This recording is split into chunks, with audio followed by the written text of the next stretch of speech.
How would you like a 15% discount to my daily email, the stack of stuff, the show notes, discounts to the conference, all of that? All you need to do is text the word show to 33777. You'll get the annual subscription with a 15% discount to my daily email. You'll get the stack of stuff, the links to the show notes, discounts to the conference, and so much more. All you have to do is text the word show, SHOW, to 33777. Text show to 33777.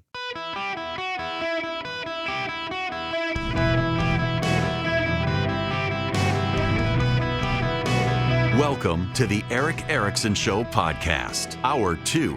Hello, America. It's Eric Erickson here. Phone number 877-973-7425. Should you wish to be on the program, let me just do one more thing here with what happened yesterday before I move, because there's a lot of other news out there. The mass departures at the CDC. Amtrak has a new high-speed train that's slower than its last high-speed train. Real progress there. We've got other stuff to get to, but something I noticed, and again, I want to encourage all of you.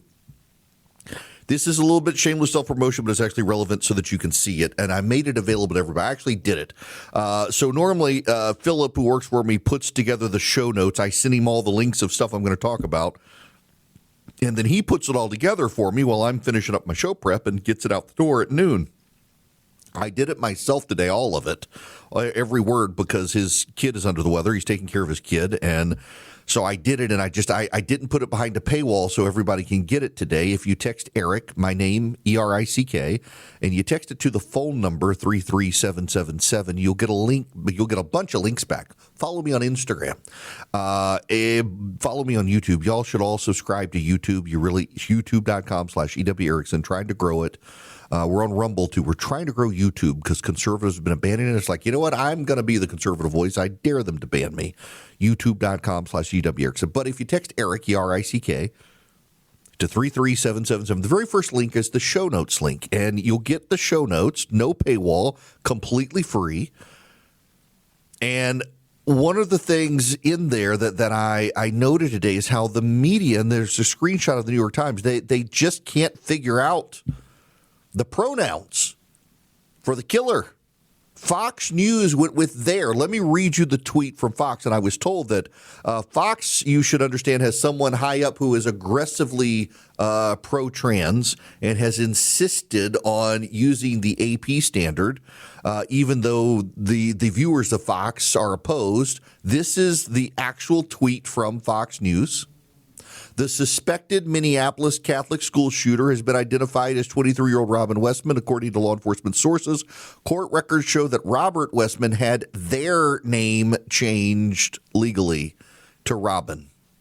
Their name, not his name, their name. Even Fox News is struggling on the pronoun front with how to handle this.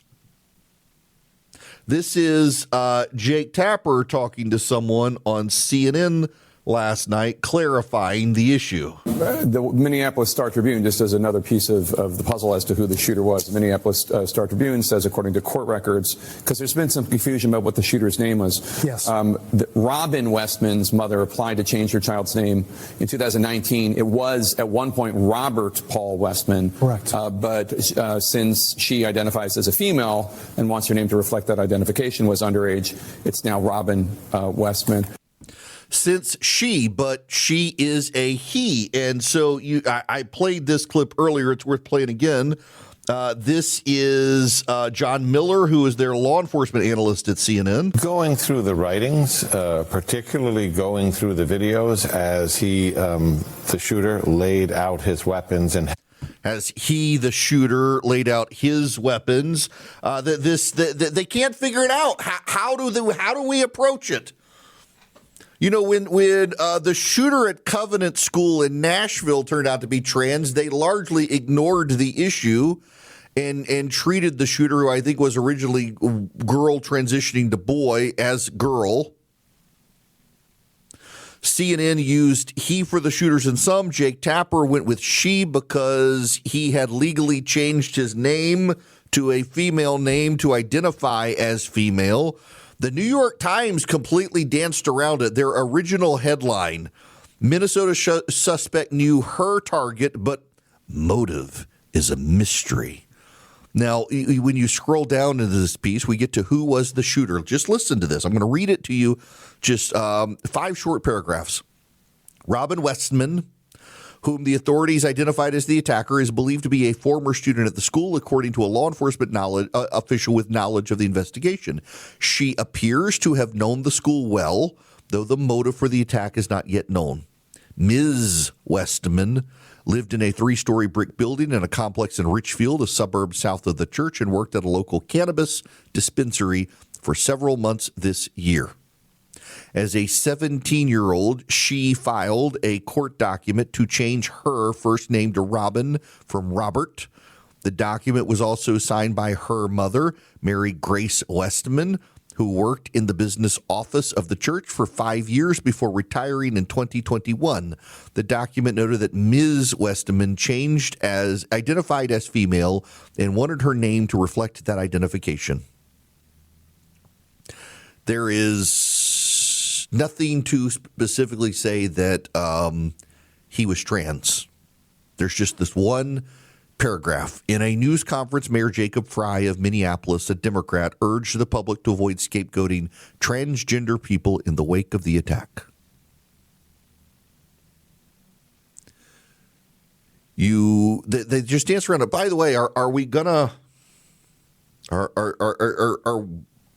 go there and wonder if there was a mental health issue related to the use of marijuana? Because more and more data is starting to pick up a pattern on young people using marijuana, developing schizophrenia and other mental health issues.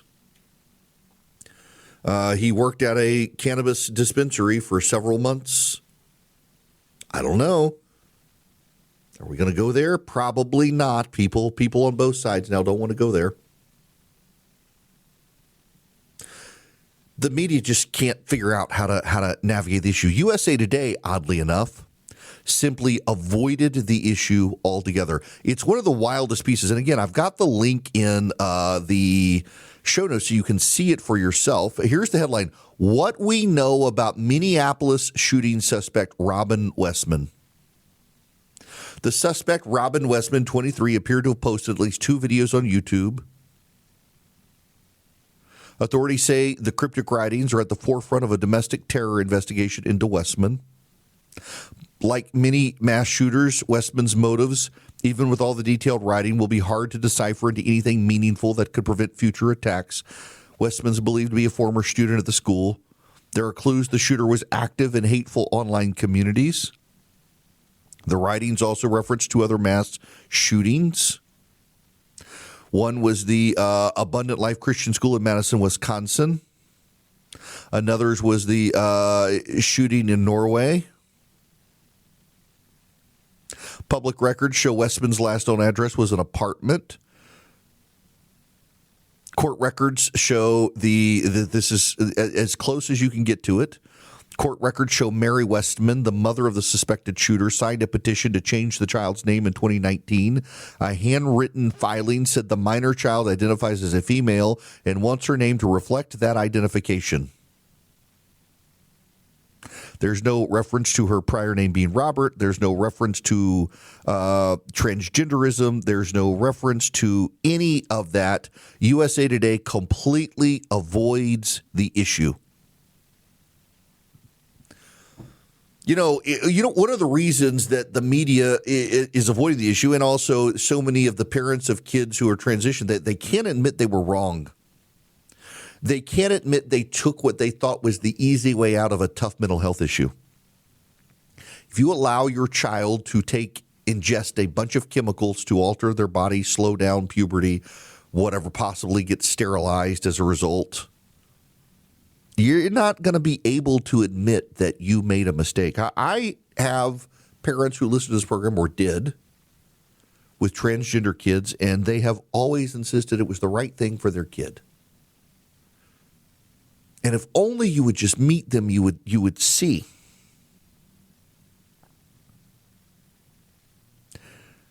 Oh, I don't know that I should say what I'm about to say, but I'm going to say what I'm about to say.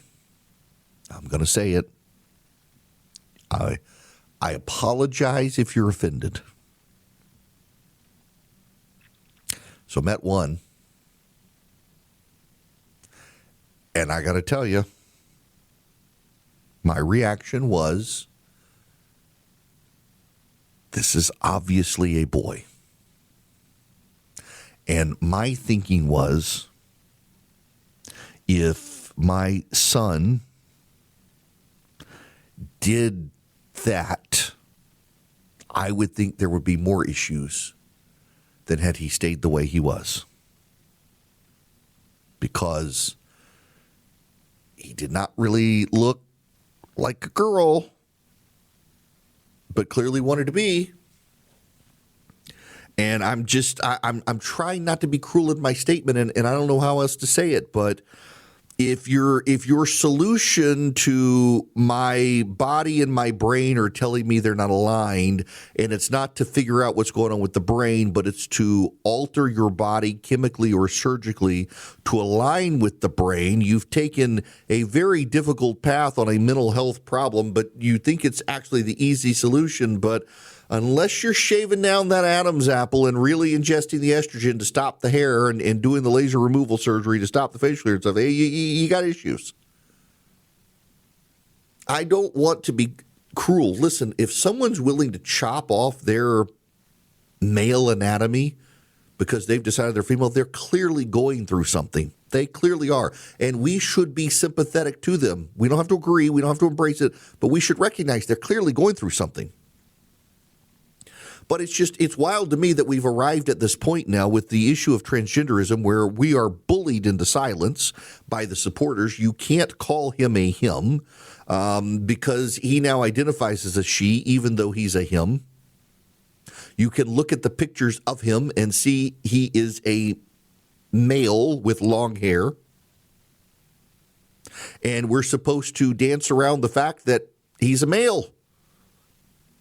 And you're bullied if you refuse to go along with it and say this isn't right. And the parents who go along with it and the media that platform it and the members of the medical community who say it's okay, they're never going to acknowledge that they were wrong because they can't, because they allowed a child to mutilate himself or herself or to sterilize themselves with chemicals that they have ingested to prevent or to cause anatomical issues in their bodies, and they're going to be like the Japanese on the islands 30 years after World War II, still fighting World War II, denying the war is over until the emperor himself says it's over. Ben Shapiro, and this link is in the show notes as well. Ben Shapiro has some video evidence that's kind of mind-blowing of the head of the AMA, the head of the American Medical Association, Bobby Mukamala, who revealed an alarming abdication of responsibility on gender-affirming care. Confronted with puberty blocker side effects, the head of the AMA just completely evades the issue. In fact, we know now from the what should we call it, the report from Great Britain that actually puberty blockers can cause sterilization and other issues, and yet the mainstream medical community in this country and the media elite, they refuse to acknowledge the problem.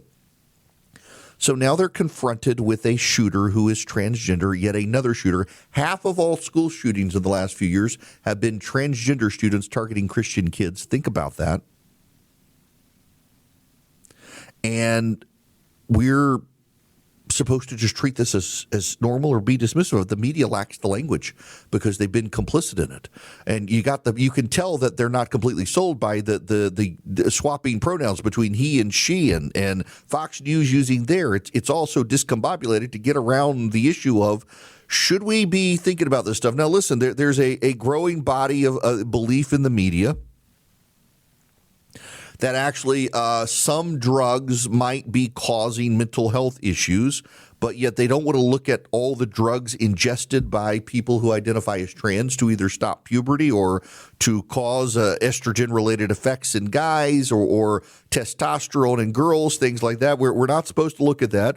The overuse of marijuana is we're not supposed to be looking at that because it's cool in society now. I don't care whether you use it or not. We just know there's a lot of data that when teens use it, there come all sorts of side effects, including schizophrenia.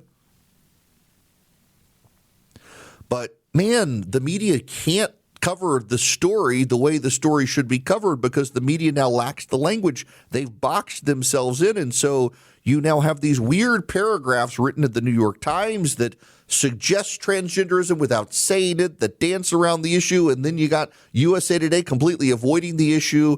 And it is because the issue they know is deeply relevant, but they've boxed themselves in by their positions. Howdy, welcome. It is Eric Erickson here. The phone number is 877-973-7425. Should you wish to be on the program, I would be happy to have you.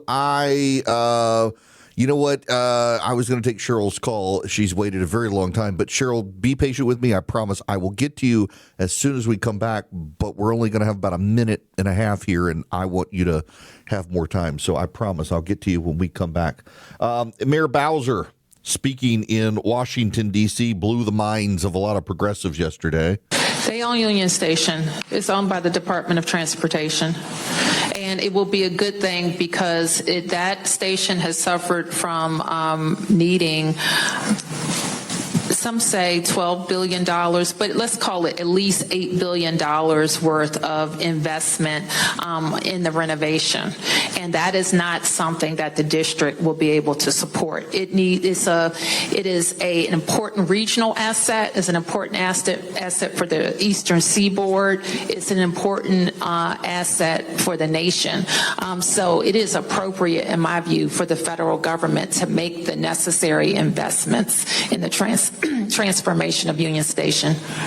That's right. She's not upset with Sean Duffy taking it over. She's actually not upset with the National Guard in D.C. She actually notes crime has gone down in the city, and she's worked collaboratively with the federal government. She's making Democrats mad for not staying on message because she's daring to tell the truth. Now, we got to move on, and I will take Cheryl's phone call as soon as we come back. First, I got to tell you about Hillsdale College. If you go to ericforhillsdale.com, E-R-I-C-K, ericforhillsdale.com, you can sign up with Hillsdale College today, and you can take a great, great class at no charge to you about one of 40 different topics. They're promoting one on federalism right now, or the Federalist Papers. That's really good. They've got one on citizenship. They've got some great economics classes. They've got math and chemistry, literature on C.S. Lewis or Shakespeare, or so much more. And you pay no penny. There are 30-minute lectures. They're all videotaped with Hillsdale's faculty. You watch the 30-minute lectures. Depending on the class you take, it depends on how many episodes there are. You don't pay a penny, and you get smarter about a topic you're interested in. The Victor Davis Hanson one on citizenship is great. The one with Larry Arnn on the Constitution is phenomenal. They have so many great ones. The C.S. Lewis one is really good as well. Eric, E-R-I-C-K, ericforhillsdale.com. That's where you go, E-R-I-C-K, ericforhillsdale.com. Sign up with Hillsdale College today at no charge. Hello, my friends. It is Eric Erickson here. We have lots of other news to talk about today. 877-973-7425 as well is the phone number should you wish to call. And as promised, Cheryl's been waiting very patiently, and I want to get to her call. Cheryl, thank you for calling in. How are you? I am well, sir. Thank you for taking my call. And I am a first-time caller. Woohoo! Well, welcome. Thank you. My husband has been on your show numerous times. He is the Jeff. Oh, nice. I wanted to talk quickly about two things. One, gun control, and two, Christianity. So on gun control, I'm going to bullet point it, pun intended. Gun control on the face sounds very good, right? Get guns off the street, people are safe. But the problem is that only the good people will comply with the gun control. People who already obey the law. So you're still going to have guns in the hands of bad people. So I don't know how that would even work. So when people talk about gun control, I just shake my head and say, whatever. Mm-hmm. But on Christianity, first, I want to thank you for advocating true Christianity. Truly, when you spoke of showing grace to somebody who is just being rather rude about prayer and saying that it doesn't matter. That's what Christians do. We true Christians, we forgive, we love, and we show grace. We don't have to agree with you. But people who hate God or don't believe in God, I think the real problem is they just don't want to give up the things that they want to do. And that's sin. And I posted, the whole reason I called you is I posted yesterday just something very simple, condolence and prayers to those affected by yesterday's horror. And it sort of opened Pandora's box.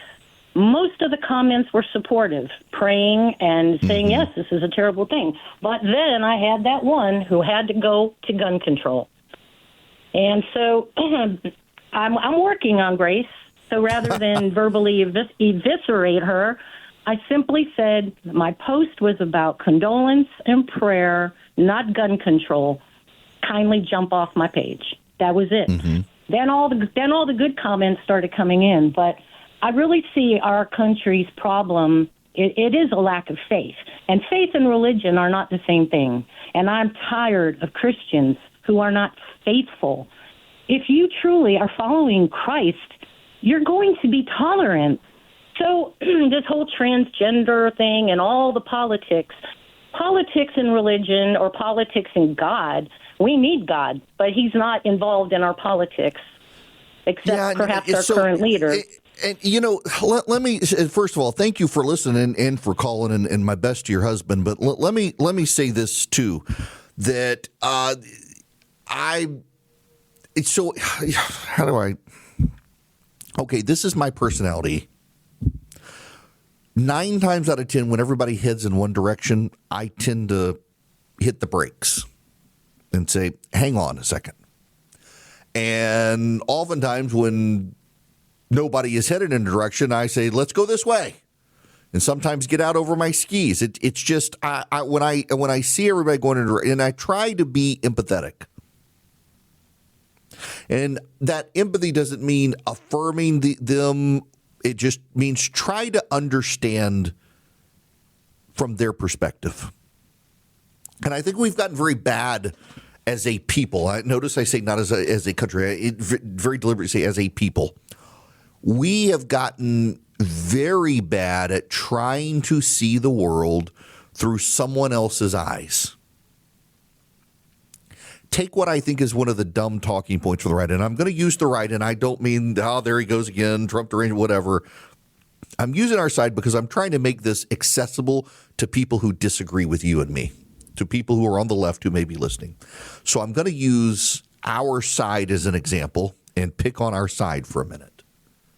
There are a lot of people on our side who oftentimes talk about going back to the 1950s. We need the family values of the 1950s or the way people worked back in the 1950s. Everyone worked for a big company. They had a good pension.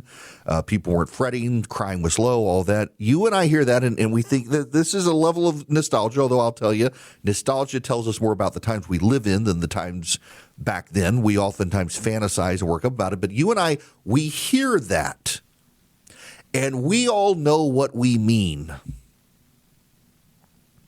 Do you know what a black person hears when they say you want to go back to the 1950s? No, don't tune me out like that. Don't flip the switch just because I said a black person. But you got to understand, you and I are talking about one thing, but when they hear let's go back to the 1950s, more likely than not, they hear separate water fountains, back of the bus, Jim Crow. The idealized for you and me is not the same for them. And again, my point here is that we should at least try to understand them. Drew Holcomb, the singer, has a song, choruses, walk a mile in another man's shoes. I'm not saying affirm the other side. I'm not saying that we have to go along with it, we have to endorse it, we have to embrace it, but we got to understand it.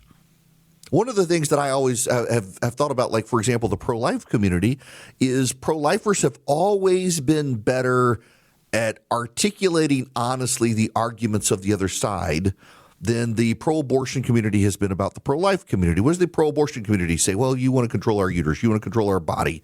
No, that's not it at all. But you can't understand the arguments of the pro-life, and it's one of the reasons the pro-life community won.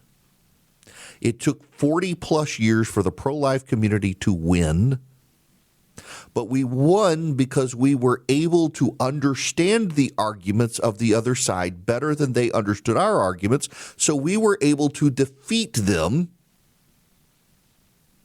because we knew where they stood honestly, so we could identify the weaknesses of their points. You got to be able to understand them. And I say all of that to say this. When these things happen, these awful, awful things happen, they're not accidental tragedies. They're evil. There's malice. I try not to get mad. Sometimes I'm bad at it. But I try not to get mad when people rush to, we need gun control. I disagree with them. But I try to turn a blind eye to it. I don't reply on social media. I don't engage with them because they're angry.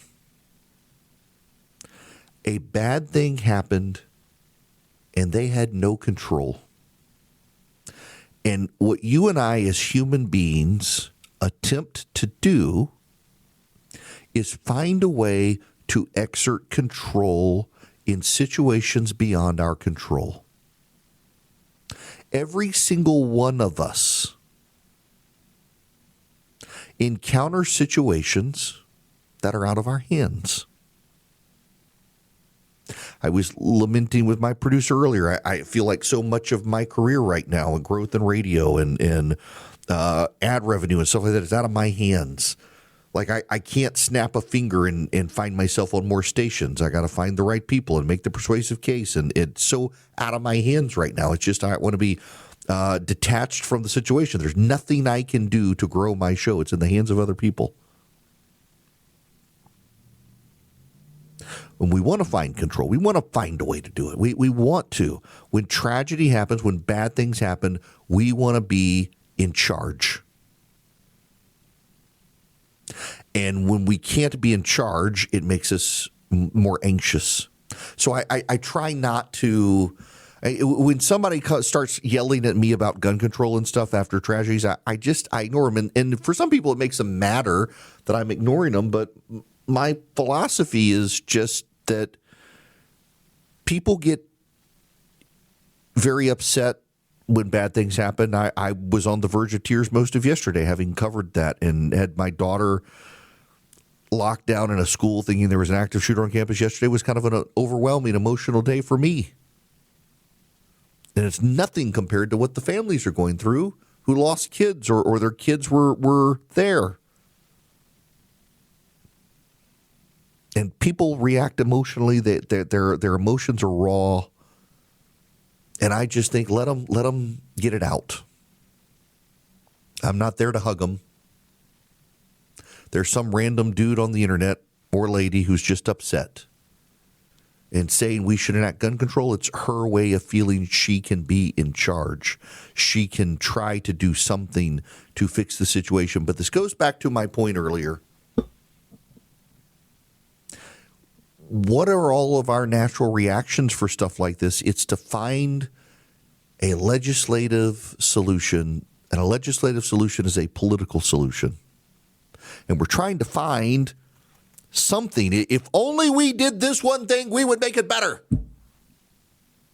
If only you enacted my idea, but it's the enactment. That's the political, because we're worshiping at the altar of politics, and we think that politics solves all the problems because we have allowed politics to expand from its natural sphere. We have allowed politics to spill over into every aspect of society, such as people on the left get worked up over a jeans ad, and people on the right get worked up over a restaurant changing its logo, and it's all political, and all the politicians chime in, and every single thing in society has now a political angle, but not everything is political.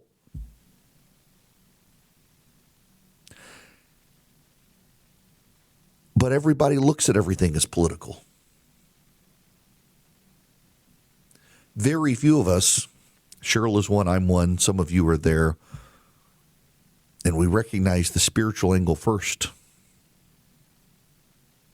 Or we have in our own lives tried to keep politics within our bounds.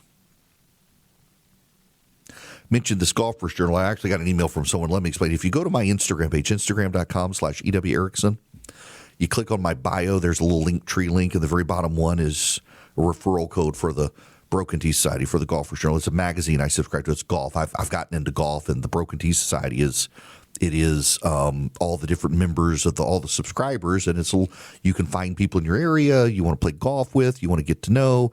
It's all golf related. There are no politics allowed, and I love it because I don't have to talk politics. I find myself, I was at a restaurant last night, and I heard two people say my name. When I walked in the door, I pretended I didn't hear them, and I did not make contact with anybody because I knew I had talked all day about that shooting in Minnesota, and they would immediately bring up politics, and I wasn't in the mood for it. I didn't want to make eye contact with people. The Broken Tea Society, I'm talking about golf, bourbon, and cigars. Because I try to keep politics in its realm. It's my day job. It's not my life. For too many people now, politics is their life, and so everything is a political solution, and that's sad. And it makes people more anxious because it's harder to accept you're not in control of the situation when you add politics to everything. Because if you add politics to everything, there are politicians. You can reach out to the politicians. You can vote. You can play a role in society. You can change the elected outcome to try to get to a solution, and yet the solution never comes. Think about the gun control arguments for just a minute. People have been arguing about gun control since time immemorial in this country, it seems like. It always comes up when there's a shooting like this. Rarely does mental health come up, and particularly it's Democrats. If only we would do this one thing, and yet they can't get it done because they can't persuade half the country. And instead of moving to something else, it's always about, well, it's your fault now because I have a political solution to the spiritual problem, and if only you would enact it, you would see. Except Columbine happened when we had an assault weapons ban. Don't let logic get in the way, though. It's emotional. If I can offer a bit of learned wisdom, I'll give you a little hint. Oftentimes I use a quote and say, this person said it. But it's really me. But I'm like, they're not going to care if I said it. But I'm going to give you learned wisdom on my part. Because I'm married, I have a daughter, I have a son. I deal with a lot of you on a regular basis. Sometimes you just have to let people get their emotions out. Let them be emotional. Let them make their point. Pat them on the head. And move on. Because they're just trying to find a way to cope. And in an overly political day and age, people cope, well, by being political. Welcome back. The phone number 877-973-7425. Should you wish to be on the program, would be very happy to have you. We do have way more going on out there today than just reviewing all the stuff that happened tragically yesterday. My goodness gracious. Including, I got to read you this headline because I'm kind of excited about this one. And this is completely not political. It's just we're finally making some progress on something I've been telling you about. We needed to make progress on. This is from Axios. Electromagnetic weapon zaps drone swarm in seconds. Waves of drones tumbled out of the sky above Camp Atterbury, Indiana on Tuesday. Their mechanical death throes punctuated by a quiet morning. Drone swarms are a nightmare for security officials around the world, whether they're overwhelming Russian air bases or hovering near American airports. Defense contractor Epirus this week demonstrated its drone frying Leonidas to observers from various U.S. military services and foreign countries, including some in the Indo-Pacific, who are worried about the Chinese. That would be Taiwan. It's actually kind of cool. So 49 quadcopters, the largest grouping face, developed. Essentially, it's a force field system. It uses electromagnetic interference that is beamed towards the swarm, and it fries them in the air. Drones are going to be the future of warfare.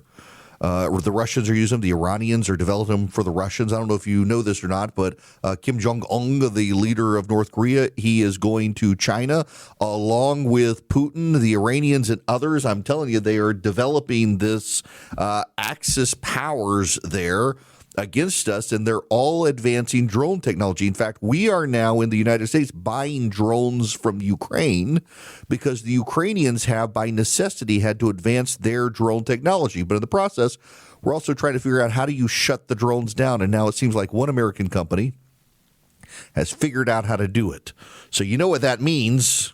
Howard Lutnick's going to insist the government take it over and then ruin the company, because that's what Howard Lutnick does.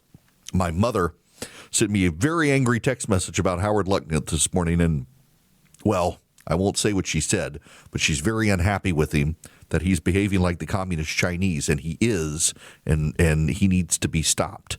Now, Swiss America wants to help you, and the government is trying to control your purchases and push you to credit and debit cards. They're warning about the secret war on cash. They would love to help you get your mind around it. They've got a great report, The Secret War on Cash. You can get a free copy by calling or texting 800-289-2646. The all-out war on cash includes digital forms of currency, and it's spreading. So read The Secret War on Cash completely free. Just mention Eric, E-R-I-C-K, when you call or text 800-289-2646.